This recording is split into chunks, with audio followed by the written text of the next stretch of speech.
Tundu Lissu, kwa nini anaweza kuwa ndiye anayeweza kuwa Paulo? Kwa nini Mungu huwa watu kama hawa huwa anakuaga na kazi nao? Moja, jamaa anavyoongea au anavyoonekana kwa nje ndivyo anavyokuwa moyoni. Yaani hanaga sura mbili. Hanaga neno kali kwa nje. Yaani anatumia neno kali, anatumia neno la msisitizo, la msimamo, lakini ndani ana kajambo kingine kwamba lakini hawa hawajui tu. Tundu Lissu kwa sababu kubwa nalo sema limetoka moyoni. Watu kama hawa huwa hawatakaji kulemba ufundi wa kusema mpaka wote mseme waheshimiwa. Yaani kuna mahali pa mtu ni mjinga unamwita mjinga, mpumbavu unamwita mpumbavu. Yaani kulemba tunachelewa, kuna mahali yatakiwa kwenda. Hiyo mara nyingi hutokana na mtu mwenye dhamiri njema. Jambo la pili ni mtu asiye na tamaa ya mali binafsi. Kwa tafsiri nyingine hanunuliki kirahisi. Yaani ukimwangalia Tundu Lissu unaona tu kabisa hata baadhi ya taarifa zake. Sijui mengineyo, lakini hata baadhi ya taarifa zake unaona tu kabisa huyu jamaa ni kama hawezi kuwauza watu kwa vipande 30 vya fedha. Yaani kama hawezi kuuza agenda fulani, mpango fulani wa haki kwa sababu yeye akawezeshwa. Najua pengine inawezekana Mungu ameruhusu aumizwe kwa namna kama hiyo ili isiweko fedha inayoweza ikariplace machungu, risasi ambazo ziko ndani ya mwili wake. Jambo la tatu, hatishwi na aibu ya kushindwa. Yaani uogopi kushindwa ukiwa umesimamia msimamo wa haki. Yaani uogopi ile ambayo wengine wakifika karibu wanaona msimamo aliokuwa nao ni kama ataaibika, ni kama atashindwa, ni kama hautafanikiwa. Anaamua kutafuta vipande 30 vya fedha. Kuna kushindwa ambako ni kushinda. Yaani kuna mtu ameshindwa lakini hakubadili mtazamo wa jambo hilo. Kuna kushindwa ambako ni kushinda. Kuna unashindwa lakini huyaachi mambo yalivyokuwa.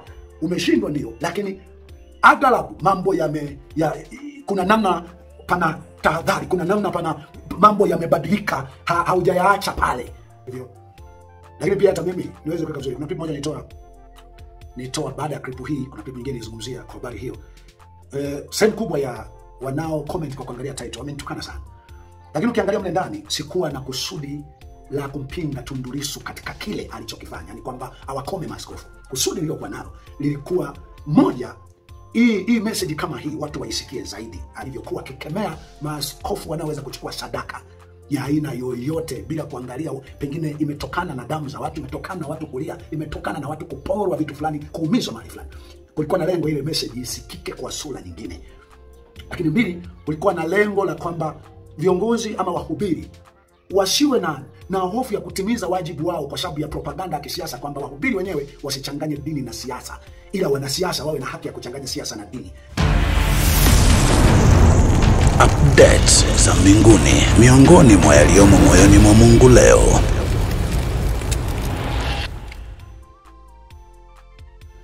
Nisikizeni wanadamu. Tundu Lissu muungeni mkono katika jema lolote ambalo moyo wako na kuambia hili alilolisimamia ni jema. Tundu Lissu ni wale wanaoweza kuwa Paulo wa Biblia. Kwa sababu Paulo wa Biblia alipofahamu kwamba hawa wanafunzi wanaotangaza habari za Yesu aliuawa, Yesu mlimuua, hawa wanaharibu amani ya nchi, hawa wanaharibu jamii.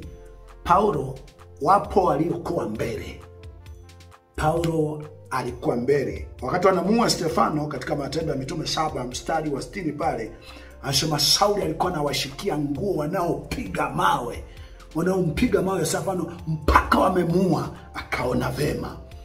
Lakini Matendo 8 pale inatajwa kwamba wakati wengine wanawakamata wanafunzi na wanawaburuta kuwapeleka magerezani, yeye Sauli, wakati ni Sauli, aliwafuata majumbani, nyumba kwa nyumba, akiwasweka magerezani. Alipoona wameisha pale, aliwapeleka, alienda Dameski, aenda kuchukua barua kwa bidii kubwa, akaweka alama kubwa. Lakini baada ya kutokewa na Yesu, alianza shughuli pale pale alipotokewa, bila kujalisha wanamshangaje, wanamuonaje, wanasema huyu si aliyekuwa na msimamo huu. Yeye alichokuwa anahangaika nacho ni kwamba dhamiri ya kufanya vile nilivyokuwa nafanya mwanzoni, mimi nilijua hii ndo usahihi, ndio uhakika. Kwa kila ninachojua sahihi kwenye maisha yangu, na kifanya kwa nguvu zangu zote, kwa akili zangu zote, nikiwa tayari kuonekana vyovyote, kupatwa na lolote. Ndio maana anasema Tundu Lissu ni wale anayeweza kuja kuwa Paulo wa Biblia, kwa sababu mtu wa Mungu huyu kila eneo alipowahi kuwa alama yake iko wazi. Yaani msimamo wote aliowahi kuwa nao, amekosea kiasi gani, ni sahihi kiasi gani, aliusimamia kwa gharama yoyote. Sasa mimi ni wasihi watu wengine wote, hata ni ambao mkiwemo mnaoita G55, si mnajiita hivyo, lakini pia hata mimi niweze kuweka vizuri. Kuna clip moja nitoa baada ya clip hii, kuna clip nyingine nilizungumzia kwa habari hiyo. Sehemu kubwa ya wanao comment kwa kuangalia title wamenitukana sana, lakini ukiangalia mle ndani sikuwa na kusudi la kumpinga Tundu Lissu katika kile alichokifanya, yani kwamba awakome maaskofu. Kusudi nililokuwa nalo lilikuwa moja, hii message kama hii watu waisikie zaidi, alivyokuwa akikemea maaskofu wanaoweza kuchukua sadaka ya aina yoyote bila kuangalia pengine imetokana na damu za watu, imetokana na watu kulia, imetokana na watu kuporwa vitu fulani, kuumizwa mahali fulani. Kulikuwa na lengo ile message isikike kwa sura nyingine. Lakini mbili, kulikuwa na lengo la kwamba viongozi ama wahubiri wasiwe na hofu ya kutimiza wajibu wao kwa sababu ya propaganda ya kisiasa, kwamba wahubiri wenyewe wasichanganye dini na siasa, ila wanasiasa wawe na haki ya kuchanganya siasa na dini. Kwa hiyo nia ilikuwa wahubiri zaidi wawe na sauti zaidi ya kuyakabiri mambo yanayohusu dini zao machafu ambayo wahubiri wenzao wanaweza kawa wanafanya, wanayoshiriki wahubiri wenzao, au wanaokuwa kwenye mamlaka, wanaojiita wanasiasa, kwa sababu wote sisi ni wanasiasa. Ukiona popote pale mmepangilia jinsi ya kukaa, jinsi ya kuendesha mambo, siasa ni mfumo wa uongozi, ni namna bora ya mambo kwenda katika jamii yoyote. Lakini kuna ambao wanadhaniwa ndo wenye siasa, wanasiasa, watoto wa siasa. Mwanadamu yoyote mwenye akili timamu, baba wa familia, ni mwanasiasa ikiwa familia yake anaitisha kwenye mpangilio fulani. Kanisa liko kisiasa ikiwa wamepangana, huyo akae hapa au akae hapa, tufanye ibada mpaka hapa tutoke hapa. Siasa ni namna ya kuendesha jamii au jambo.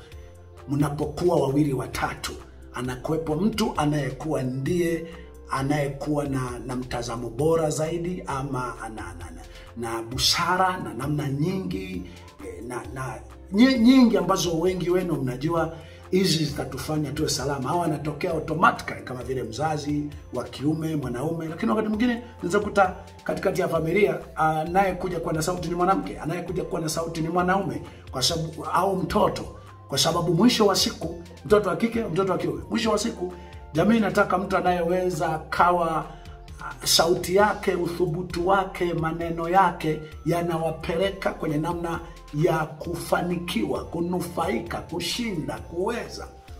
Kwa hiyo siasa si sehemu ya watu fulani. Ukiwaita wanasiasa wanadili na watu, wahubiri tunadili na watu wote. Makusudi ya Mungu na ubinadamu wetu wote ni kuzuia mtu asifanye mabaya, mtu asimuonee mwingine, mtu asimdhulumu mwingine, mtu asimpige mwingine, mtu asimuue mwingine. Mtu afanye kazi, mtu awe mwaminifu, mtu awe na bidii, utu wake uone kama wa mtu mwingine. Ukienda kwenye katiba inayoitwa CCM, katiba za vyama vyote, lazima hiyo inajadili binadamu. Sasa kuwa mhubiri ni kuyahubiri yale ambayo wanadamu wamepangana kwamba kumbukeni haya, fanyeni haya, ili mnalofanya si sawa, ikiwemo pia na kuyasimamia mhubiri akiendelea kukua na kuongezeka. Kwa hiyo hakuna anayeweza kukwepa neno siasa au kuwa mwanasiasa, ila sasa kuna waliojimilikisha. Sasa mnisikilize sasa.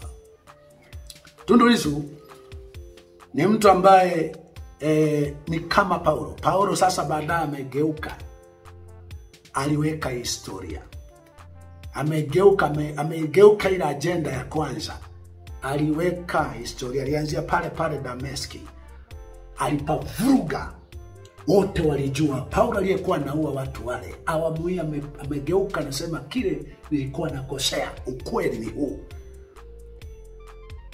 Alipotoka pale akaenda Yerusalemu, wana mashaka naye, akapita huko na huko, akamuelewa, akapavuruga hapo Yerusalemu. Alipotoka akaenda kwa mataifa, alikuvuruga.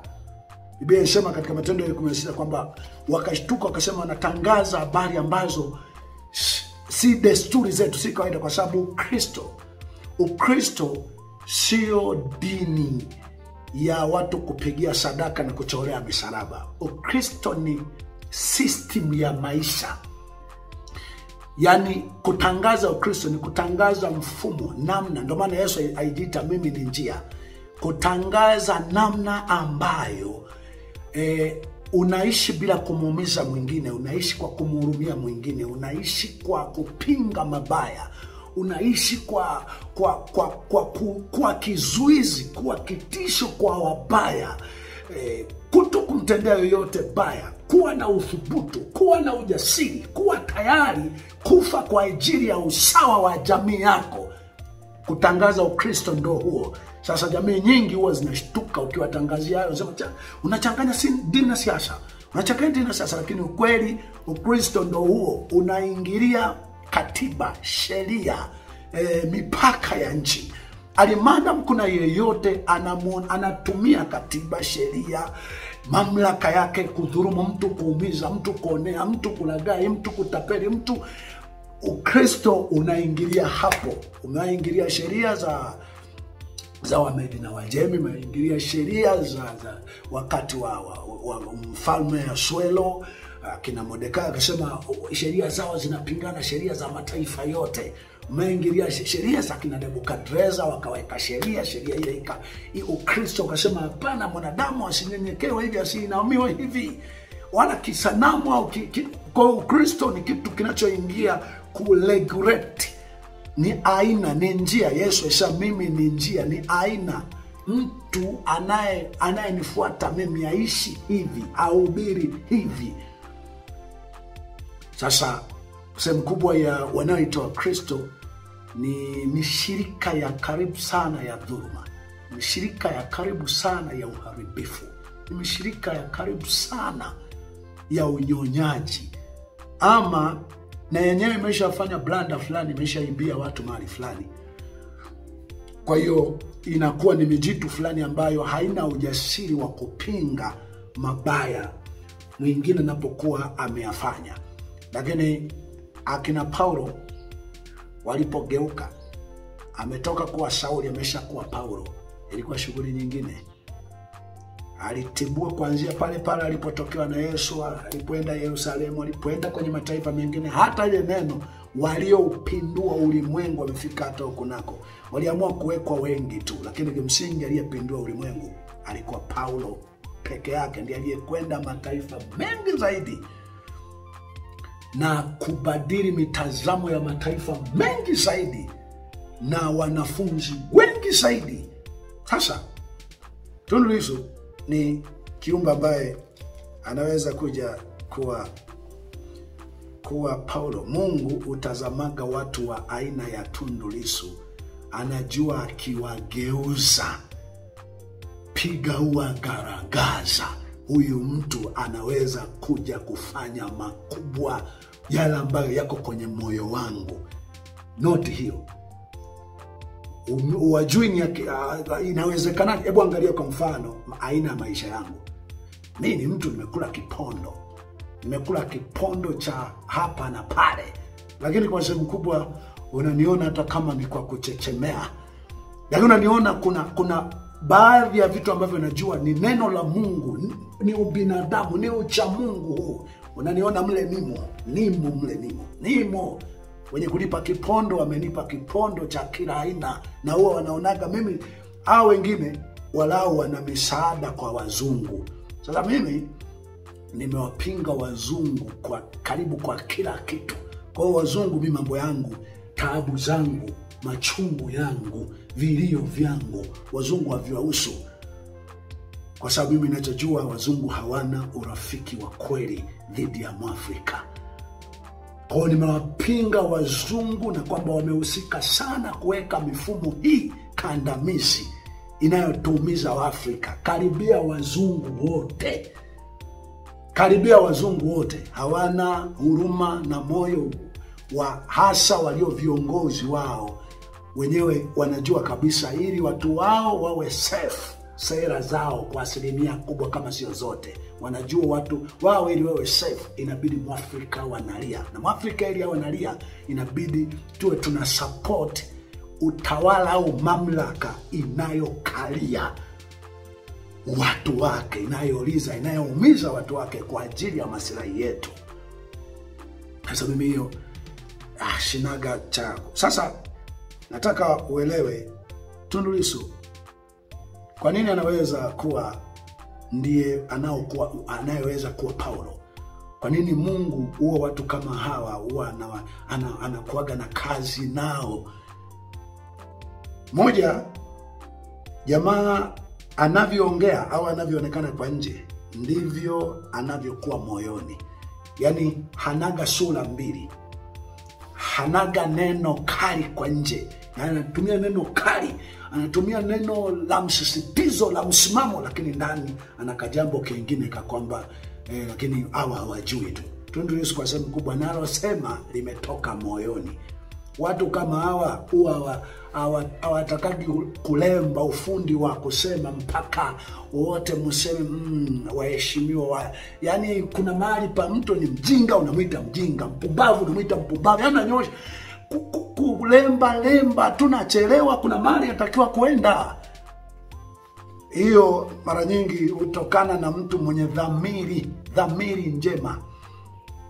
Jambo la pili ni mtu asiye na tamaa ya mali binafsi. Kwa tafsiri nyingine hanunuliki kirahisi.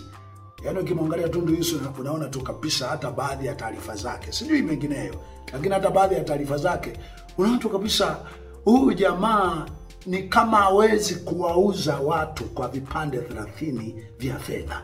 Yaani kama hawezi kuuza agenda fulani, mpango fulani wa haki kwa sababu yeye atawezeshwa. Najua pengine inawezekana Mungu ameruhusu aumizwe kwa namna kama hiyo ili isiweko fedha inayoweza ikareplace machungu, risasi ambazo ziko ndani ya mwili wake.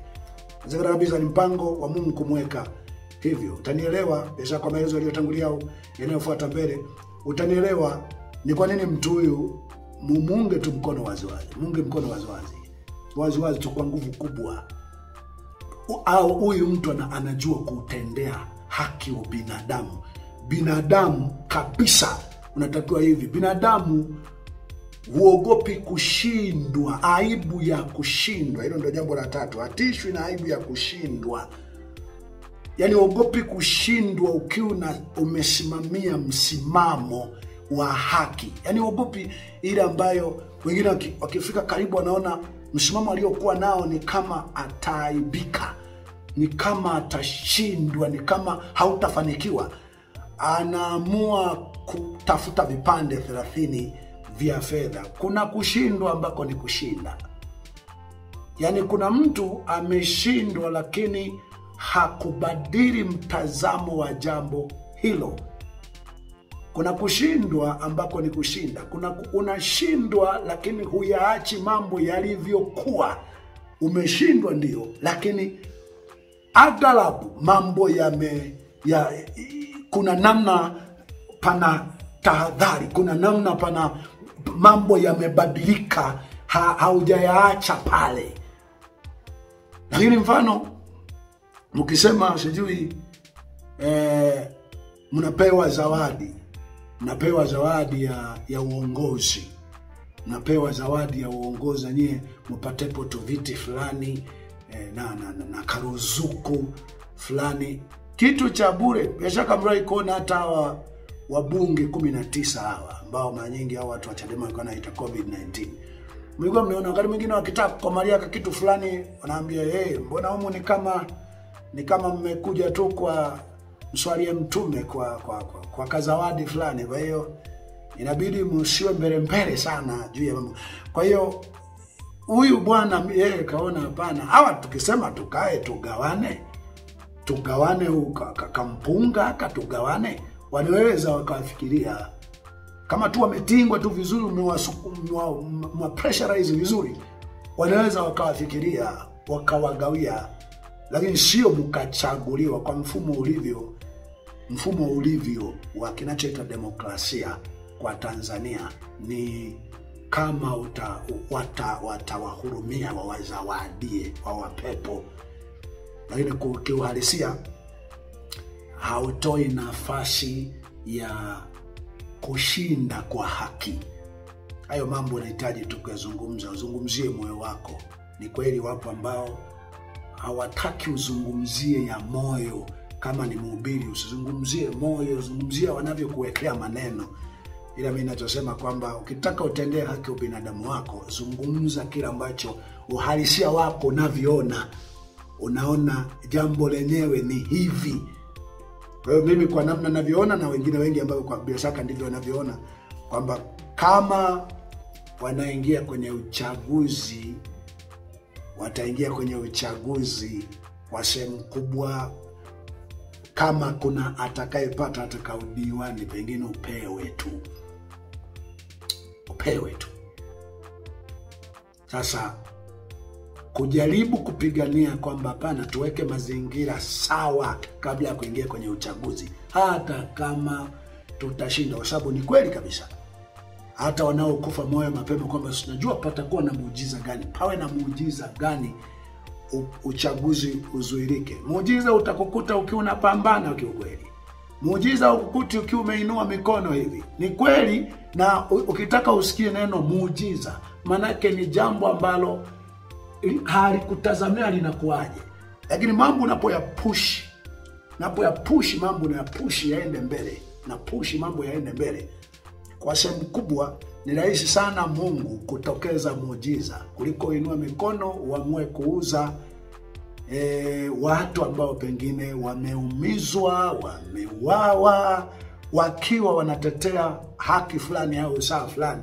Alafu unakuja kubadilishana na tamaa yako na shauku yako na makubaliano yako binafsi, ambayo kimsingi unakuta tu wewe pengine makubaliano komaeni mshushi huyu, wewe utapata kampunga aka, utapata pengine kaubunga aka, kaudiwani aka, kanini aka.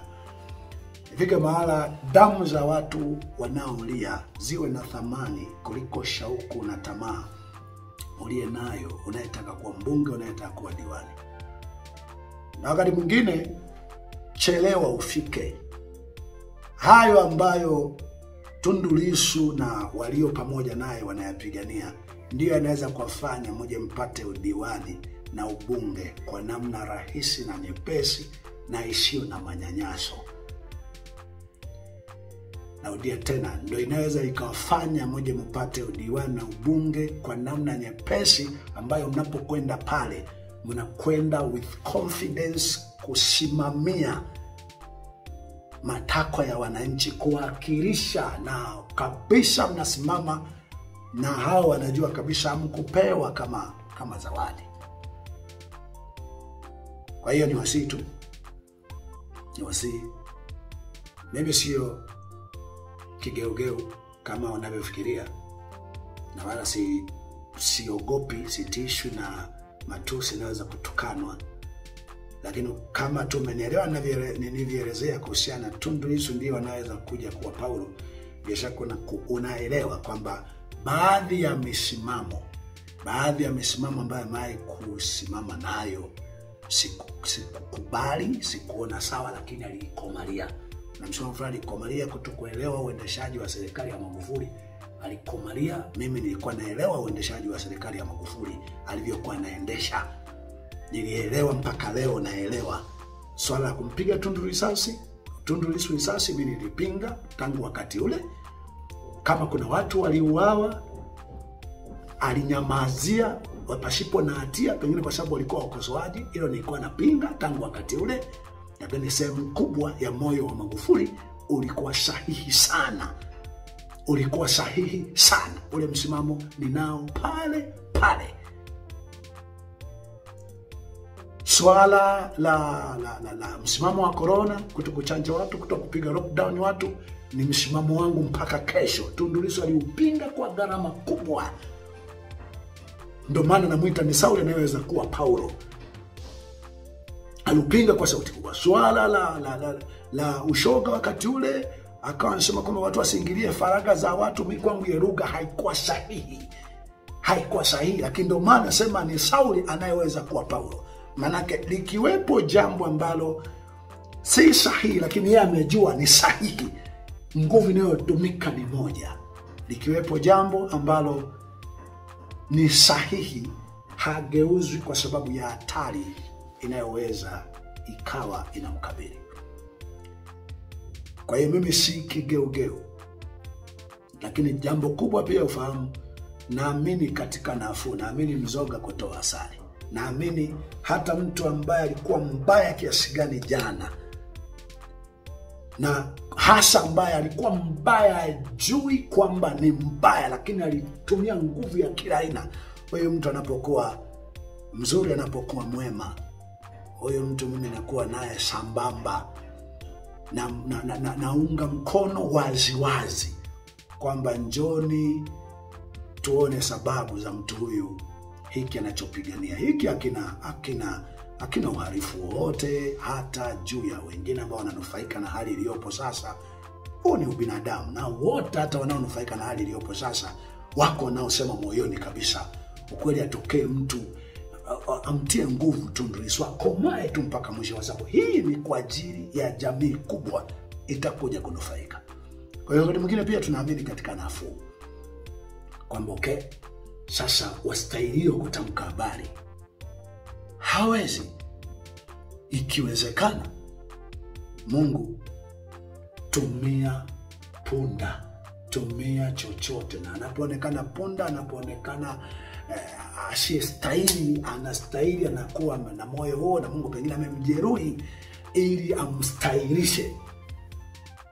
Hakuna sababu ya kuona aibu, hakuna sababu ya wengine wote sisi tujiponye na tuanze kwa watu fulani waoga kumsema waziwazi. Kote ni kufa, kote tutakufa. Hata hapa wengi wetu kama kina sisi tumesha kufa.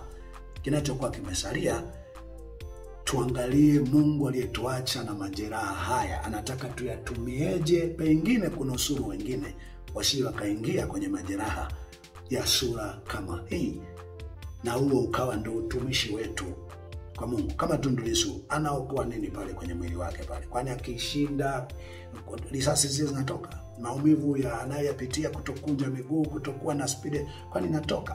Kwa kuna vitu vingine, kuna mtu anaweza akawa anahangaikia kwa ajili ya watu wengine wengi, msije mkaingia na ikawa ni kawaida kuumizwa, kuonewa, mkachukulia ni sehemu ya ubinadamu uliobakia sasa. Kweli sio hivyo?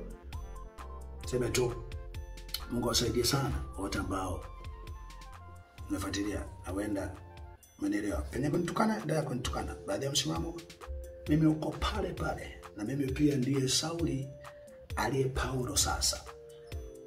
Mimi pia ndiye Sauli aliye Paulo sasa. Kwa hiyo jambo ambalo jana nilisema jema kwa nia ya kweli, kwa kulipima mpaka mwisho, mpaka leo nasimama vile. Na mimi sio mtu wa kwamba lazima tuungane kwa kila kitu. Wakati mwingine niko radhi tuungane kwa jambo fulani la wakati fulani. Tutakapofika jambo lingine hatuelewani, tuwe na uhuru tu wa kutokuwa pamoja. Kwa sababu urafiki unaodumu ni ule mnaoweza kuwa na urafiki kwa jambo mnaloelewana jema tu. Lakini inapofika jambo mnapingana, hamuelewani, mnapingana wazi na kukemeana wazi. Ndivyo ilivyoandika katika Mithali 28 mstari wa 23, amkemeaye rafiki yake hatimaye atapata kibali kuliko ajipendekezaye kwa maneno ya ulimi wake. Na Mithali 27:17 inasema chuma unaochuma ndivyo mtu unaovyo uso wa rafiki yake. Kwa hiyo urafiki unaweza kudumu jambo ikifika maana mmepingana, hamuelewani, mnapingana, watu wote wanajua hili, mmepingana. Lakini jambo ambalo rafiki yako au mtu yoyote ambaye hata jana juzi ulimwona adui anafanya vizuri, jambo lile akifanya vizuri, muunge mkono waziwazi, na wengine waseme mbona jana ulimpinga? Sema ndio, leo na muunga mkono kwa sababu hili analofanya ndio moyo wangu ungetamani nione mwanadamu anafanya ama Mungu anafanya. Asante kwa kunisikiliza. Hii ni sauti ya mtu aliyetoka gerezani. Sema itengeze njia Bwana shini mapito yake. Ili mtu atakayeteswa, atakayefungwa, atakayeuawa ama afaye katika Bwana tangu sasa pate kupumzika mara baada ya taabu yake. Tazama Mungu mwenye haki karibu kuja. Hii ni maana neno Maranatha.